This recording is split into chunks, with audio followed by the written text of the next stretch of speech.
Halo, perkenalkan namaku Agas, ID Stockbit, Agas Eminder.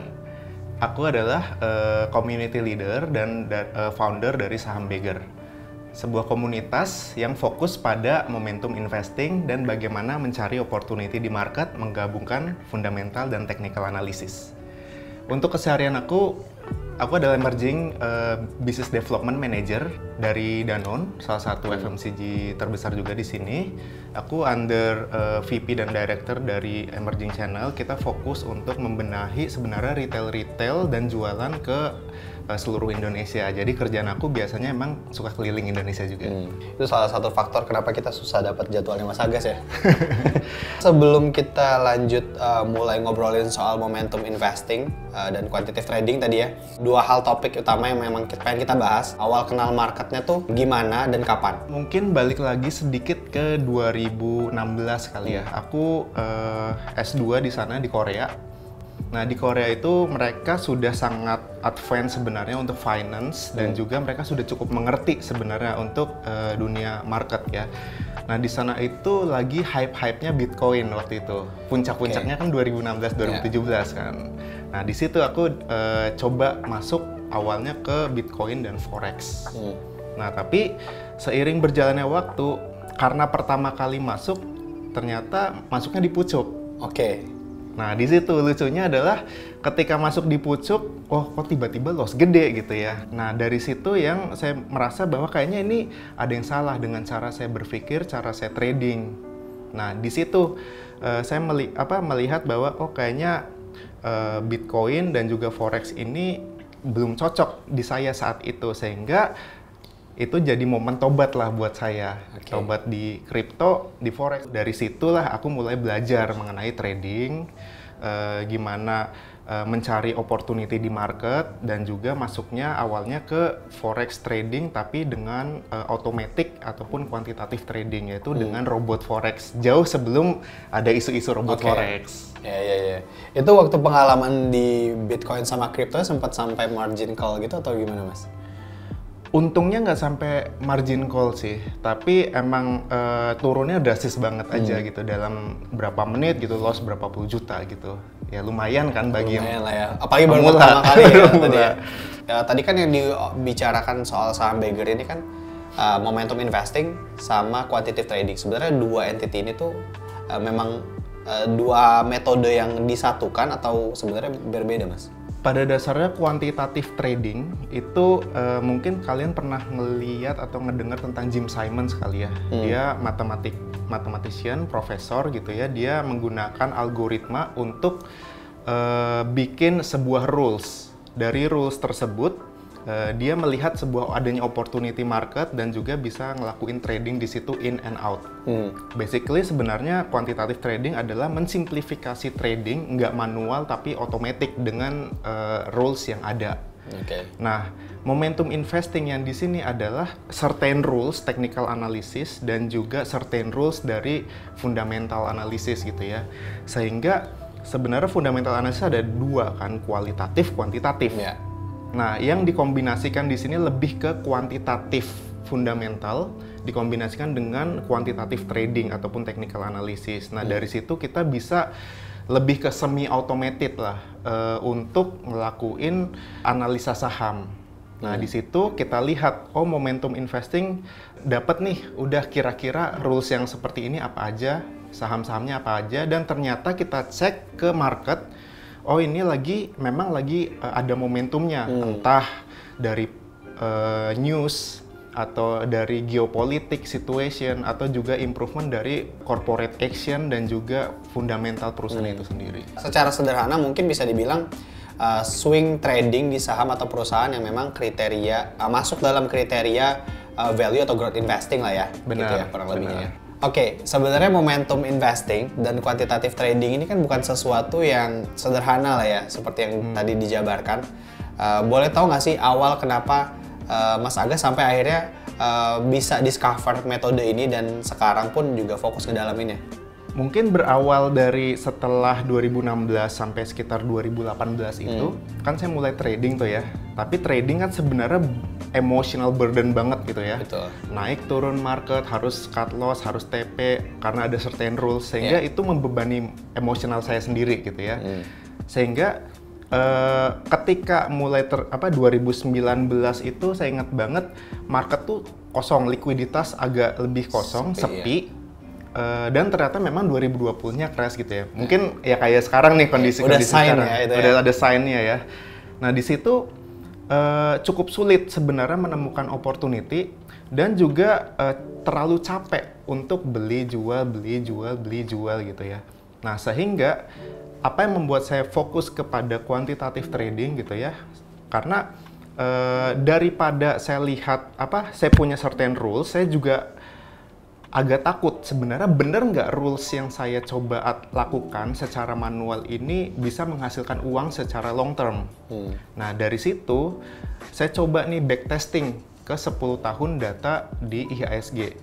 Rules yang saya punya, mana sih yang menghasilkan win rate paling oke, atau risk to reward paling oke, profit score dan juga profit factornya paling tinggi gitu ya. Nah dari situ saya tahu, oh kalau misalnya saya menggunakan A, ini drawdown ataupun kemungkinan saya loss atau floating loss itu berapa persen. Dari situ, sehingga saya tahu, saya punya conviction. Jadi conviction menurut saya nggak cuma di fundamental gitu ya. Conviction juga ada di technical analysis, yaitu kita benar-benar tahu strategi kita ini works apa enggak, kapan kita harus keluar, kapan kita harus masuk.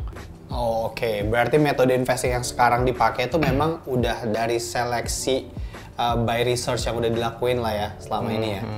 Oke, dari metode tadi tuh Mas, dari metode momentum investing dan quantitative trading tadi, boleh tahu nggak sih successful story-nya atau mungkin saham-saham yang menghasilkan cuan paling tinggi selama ini? Cuan paling tinggi ya? Selama 2023 sampai sekarang, mungkin aku bisa mention 3 saham yang paling unik kali ya. Oke, apa tuh? Itu pertama MAPA. MAPA itu kita analisa dari fundamentalnya dulu, ada opportunity di fundamentalnya terhadap price, baru kita hold dengan swing trading, yaitu dengan technical analysis. Itu aku beli before stock split itu di 2.700 sampai 3.000. Habis itu jual di harga berarti 8.000 ataupun sekitar 10.000. Nah setelah stock split kan 800 sampai 1.000 kan ya. Itu cuan 300%-an sih. Oke. Nah mungkin yang kedua itu mungkin kita balik. Kalau sebelumnya fundamental dulu baru technical analysis, sekarang yang technicalnya dulu dari momentum signalnya saham Bagger gitu ya ke fundamental. Nah itu contohnya adalah GJTL. GJTL itu kita nemu ternyata dia secara technical analisisnya breakout. Ya udah kita beli. Nah ternyata story-nya adalah dia turnaround. Nah dari turnaround itu aku dapat 100% ya, pernah high-nya ke 100%-an dalam hanya 2 bulan aja gitu. Oh, oke. Dan terakhir itu mungkin akhir tahun yang lalu, itu cepet banget IRA. IRA saham yang pernah nyuntik Jokowi. Iya, nah betul. itu kemarin karena ada flu monyet kali ya, itu kita beli secara technical analysis breakout 55% dalam 2 hari aja.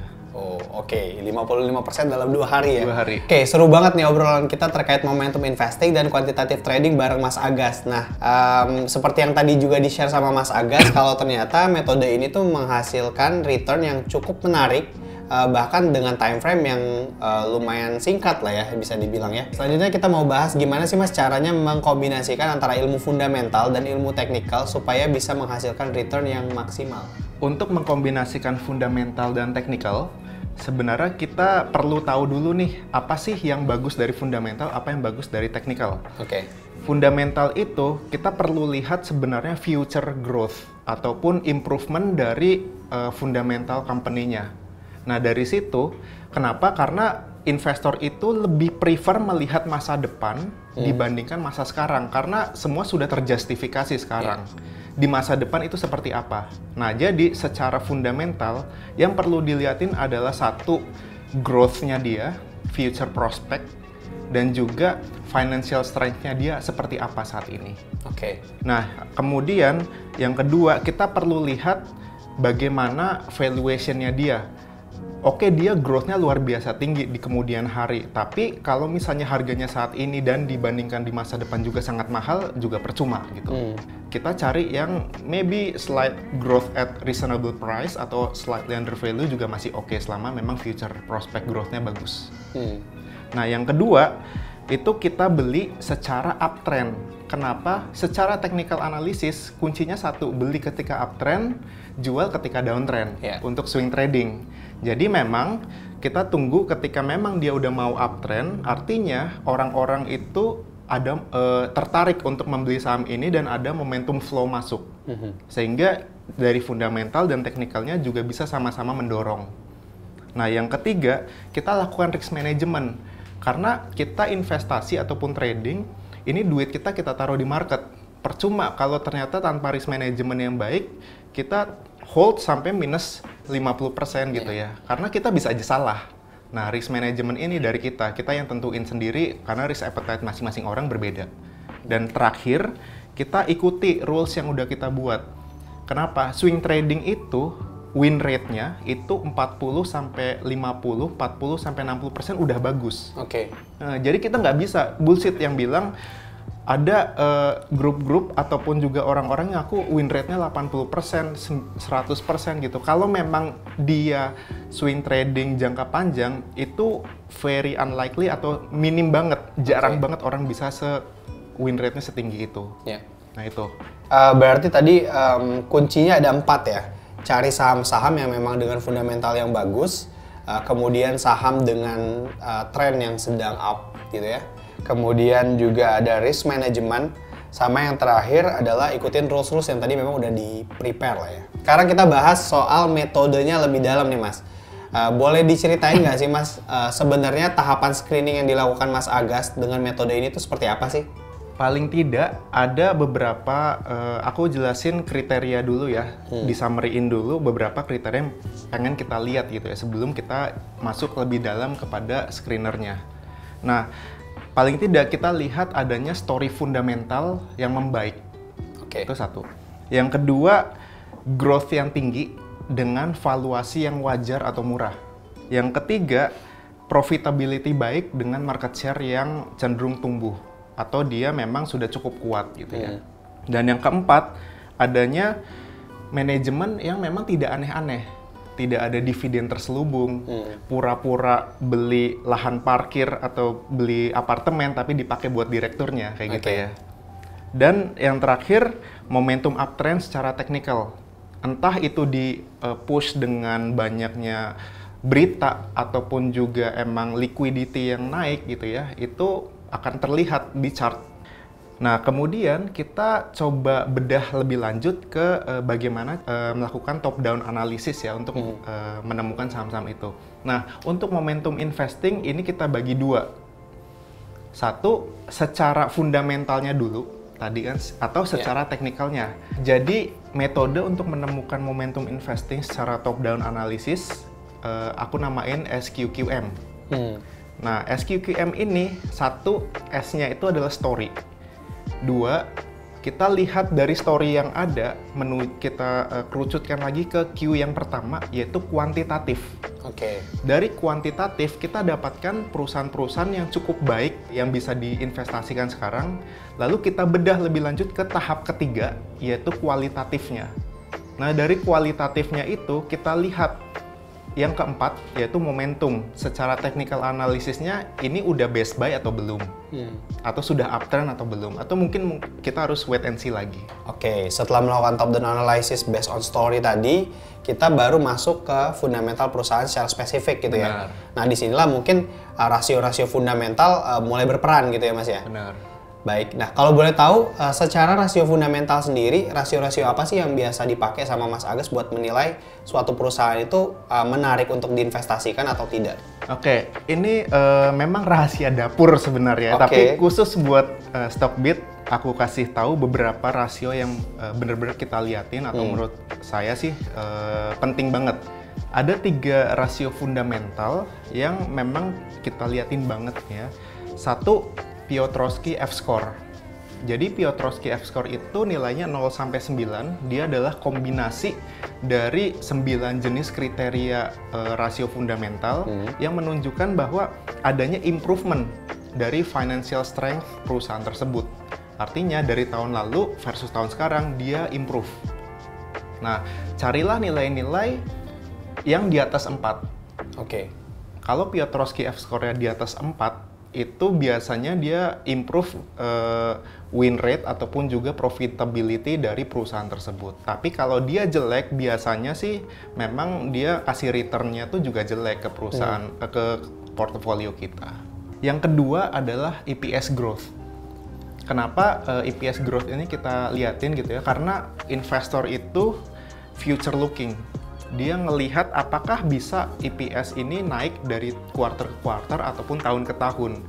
Contohnya aja nih, ini trik ya. Setiap kali laporan keuangan keluar, kalau rasio dia EPS growth-nya di atas 50%, biasanya sahamnya naik. Oke. Sesimpel itu. Iya. Muncul di Stockbit misalnya jam setengah 9 pagi gitu ya. Jam 9-nya itu biasanya 80% dia naik kalau misalnya EPS growth-nya tinggi. Itu biasanya momentum yang suka dimanfaatin juga ya sama Benar. teman-teman ya. Benar, jadi nggak usah capek-capek sebenarnya misalnya manual trading sepanjang tahun, fokus aja cari di bulan-bulan ada laporan keuangan keluar gitu ya. Karena di situ adanya perbedaan antara new value, yaitu dari laporan keuangan yang baru sama current value. Ketika growth-nya tinggi, bisa dijustifikasi value yang lebih tinggi. Nah, jadi trading aja ketika momen-momen laporan keuangan keluar. Dan biasanya market memang langsung apresiasi ya saat itu ya. Cuma nggak selalu ya. Ya. Yang ketiga, dari profitability perusahaan. Nah, banyak yang menggunakan ROE, Return on Equity. Tapi kalau saya pribadi lebih suka menggunakan ROIC, Return on Invested Capital. Nah, mungkin cari aja ROIC saham-saham yang profitability-nya itu bagus, yaitu EPS-nya di atas 0, artinya positif dia di quarter dan di tahun tersebut, dan ROIC-nya di atas 8%. Nah, itu menandakan bahwa perusahaan ini cukup profitable. Kalau orang-orang yang baru masuk, newbie biasanya kan fokusnya pada rasio-rasio fundamental valuation, itu kayak LKH punya kan, PBV kurang dari 1, atau yang PER-nya bahkan kurang dari 10, murah. Tapi resikonya adalah saham yang murah bisa jadi ada opportunity atau memang beneran murahan. Terkadang kita naruh rasio-rasio fundamental yang terlalu ketat, misalnya PER kurang dari 10, PER kurang dari 8, atau PBV kurang dari 1, itu kita meminimalisir mendapatkan saham-saham yang memang future prospeknya bagus. Karena perusahaan yang bagus biasanya divaluasinya juga wajar ke mahal. Nah, kemudian dari tadi kan kita udah ngebahas fundamental nih ya. Sekarang kita mungkin masuk ke technical analisisnya. Nah, kalau dari technical analysis, kalian bisa gunakan fitur Chartbeat. Sebenarnya saat ini kan saya pakai Stockbit juga ya sebagai sekuritas andalan saya gitu ya. Nah, kenapa saya suka sama Chartbeat-nya Stockbit? Karena Chartbeat-nya Stockbit itu bisa pakai indikator yang cukup banyak, mulai dari fundamental, technical, maupun juga bandarmologi. Nah, apa aja sih technical rules yang kita pakai gitu ya? Swing trading itu fokus pada saham-saham yang uptrend, sehingga kita membeli saham ketika harganya di atas exponential moving average. Nah, jadi yang kita pakai itu EMA 50 di atas EMA 100 itu layak beli, layak uptrend. Yang kedua, kita juga ngelihat dari short term momentumnya. Short term momentum kita menggunakan indikator MACD atau Moving Average Convergence Divergence. Nah, kita ketika menggunakan MACD itu, kita cari ketika MACD-nya berpotongan dan juga golden cross uptrend, dan kita kombinasikan dengan trennya. Ketika trennya uptrend dan MACD-nya uptrend, itu punya opportunity yang tinggi untuk melanjutkan kenaikannya. Dan yang terakhir, kita lihat juga dari volumenya. Ketika volumenya meningkat ataupun juga breakout dari average volume sebelum-sebelumnya, artinya orang-orang ini FOMO kan. Nah, jadi saham yang lagi naik dengan volume yang meningkat itu biasanya akan di-push lagi untuk harga sahamnya bisa menuju value yang lebih tinggi. daripada membeli saham-saham yang uptrend tapi volumenya justru terus berkurang. Artinya partisipasi dari investor ataupun trader juga berkurang. Ya, tanpa volume instead of nanti naik malah bisa berbalik arah atau sideways gitu ya? Ya, itu bahayanya kayak gitu. Oke, itu tadi kita bicara dari top down analysis, kita berangkat dari story, fundamental ke technical ya. Nah, kalau misalnya kita balik nih Mas, dari screening technicalnya dulu ke fundamental tuh kayak gimana?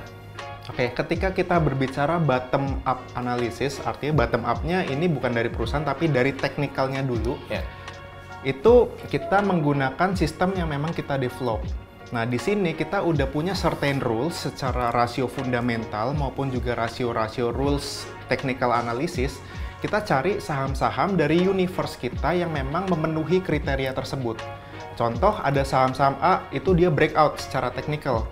Baru kita bedah fundamentalnya. Jadi memang dibalik dari ujung dulu ke atas. Nah, kenapa itu penting? Karena biasanya harga saham naik duluan dibandingkan berita ataupun juga improvement fundamentalnya. Jadi dari situ kita bisa dapat dua sisi yang berbeda. Nah, kita tadi udah ngomongin gimana momentum investing dan quantitative trading ya. Gimana caranya Mas Agas buat meminimalisir resiko dari metode investasi yang sekarang digunakan? Oke. Momentum investing itu kombinasi dari fundamental analysis dengan technical analysis. Artinya resikonya itu ada di keduanya juga gitu ya.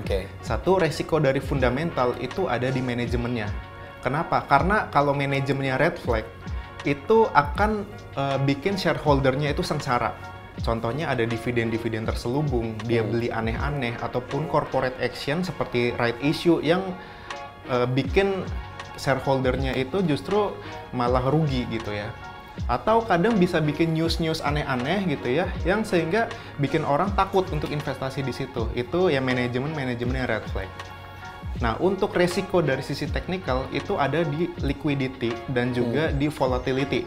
Karena market saham itu bergerak berdasarkan emosi dari trader dan juga investor. Sehingga kalau misalnya kadang ada saham yang memang bagus, tapi ternyata dihajar terus downtrend, kan kita nggak mau juga hold sampai minus 50% gitu ya. Akhirnya saya gunakan risk management, misalnya saya cut loss ketika minus 15%, atau misalnya ketika dia turun ke downtrend. Nah, ketika nanti dia mungkin sudah cukup murah, ataupun juga berbalik uptrend, bisa jadi saya masuk lagi.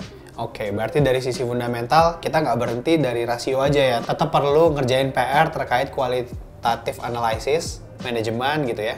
Dan dari sisi teknikalnya juga tetap ada yang namanya trading plan gitu ya. Benar, dari trading plan karena kadang kita itu terlalu berharap terhadap satu emiten gitu ya. Padahal ujung-ujungnya kita nggak bisa berharap win rate yang tinggi lebih dari 80% di market. Nah, sekarang boleh nggak minta satu pesan nih buat teman-teman stockpicker yang menonton, Mas? Jadi, dari cerita saya tadi, kuncinya tuh cuma satu. The best investment is in yourself.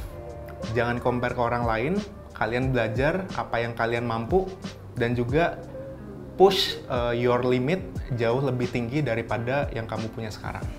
Oke, thank you banget nih Mas Agas buat waktu dan sharingnya.